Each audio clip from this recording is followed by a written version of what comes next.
Nous allons donc travailler dans le shell Python pour la majorité des prochaines parties. La première chose que nous allons voir, c'est comment utiliser du nombre. Les nombres s'écrivent très naturellement en Python. Vous n'avez pas à faire quelque chose de particulier. Vous pouvez simplement écrire le nombre que vous souhaitez et il est automatiquement compris par Python. Si vous appuyez sur Entrée, l'objet qui représente ce nombre est automatiquement créé en mémoire. Et comme nous n'en faisons rien, cet objet est aussi immédiatement détruit. Les objets nombres supportent des opérations arithmétiques, telles que l'addition, la soustraction, la multiplication ou la division. On applique ces opérations à l'aide de ce que nous appelons des opérateurs. Par exemple, si je veux additionner 1 et 1, je mets 1 ici, qui va me créer un objet représentant le nombre 1 en mémoire, et 1 ici, qui va me créer un objet représentant à nouveau 1 en mémoire. Nous aurons donc deux objets séparés, et ici j'utilise l'opérateur plus. En appuyant sur Entrée, Python va me faire le calcul et me retourner son résultat. Il est possible de remonter dans l'historique des commandes d'entrée en appuyant sur la flèche du haut, et ainsi ne pas avoir à les retaper à chaque fois. Ici, si je souhaite pouvoir modifier ma commande, je peux appuyer sur la touche de retour et changer l'objet nombre que je veux recréer. Ici, j'obtiens le résultat 68.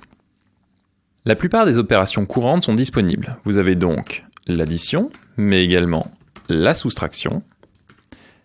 Vous pouvez évidemment obtenir des nombres négatifs, ou vous pouvez créer des nombres négatifs vous-même.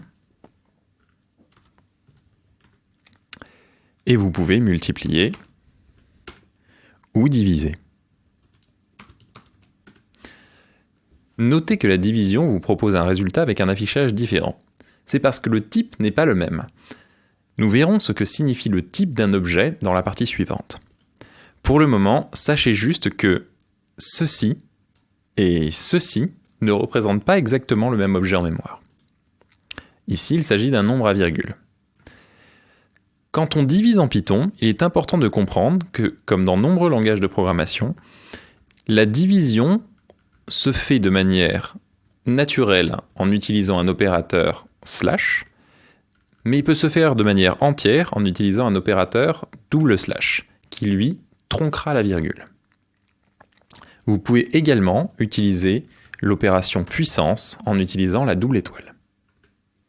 Toutes ces opérations mathématiques sont chaînables, c'est-à-dire que l'on peut utiliser plusieurs opérations les unes après les autres. Ceci, évidemment, suit la priorité des opérateurs en mathématiques. Ici, notamment, la multiplication sera faite en première, puis la division, et enfin seulement l'addition.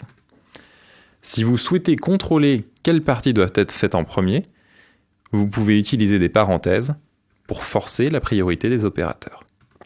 Voilà, vous avez appris à utiliser un ordinateur qui vaut plusieurs centaines d'euros comme une calculatrice à 10 euros. Nous allons maintenant voir ce que faire de tous ces nombres une fois que nous les avons créés, puisque pour l'instant, ils sont automatiquement détruits une fois qu'ils ont été créés.